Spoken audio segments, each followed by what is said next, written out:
The Nexus 6 is a huge handset. We can all see this, and it's one of the selling points.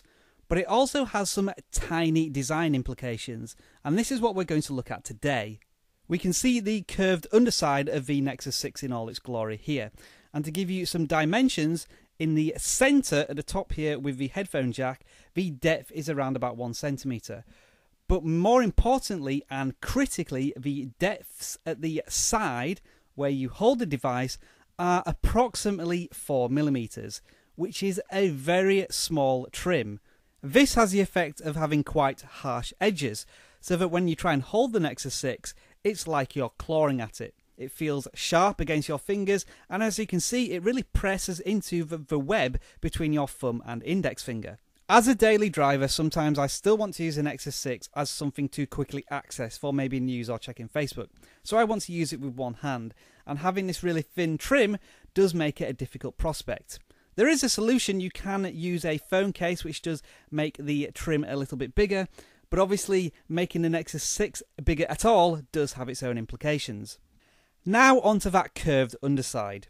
When you put it down on a flat surface, it's not flat, obviously, it's not flush to the surface.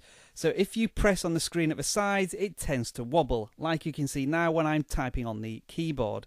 Now with a smartphone, you could argue that you very rarely put it on a work surface like this, because you usually have it in your hands. However, the Nexus 6 is a phablet, and I have found myself using it as a tablet, which means that I have it on the table, for example when I'm eating my cereal in the morning, and so it does have a tendency to wobble when I use it. The second curved edge issue is twofold. First of all, there's less contact between the surface, and it also has a shiny surface, which means that when you're dragging stuff around the screen and swiping, it can easily move the phone around the surface, as you can see here. So the combination of the Nexus 6 being one of the biggest smartphones in the world, as well as having one of the smallest trims, does lead to some slight design flaws and implications.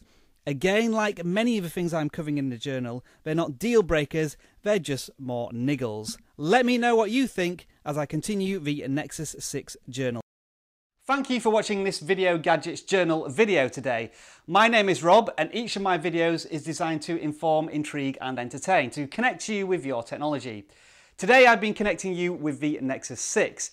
If you want to follow more of my journal on the device, then click over here. If you want some useful hints and tips on the Nexus 6, click over here. And if you want more information about the channel in general, then click on me. Thank you very much, and I'll see you again soon.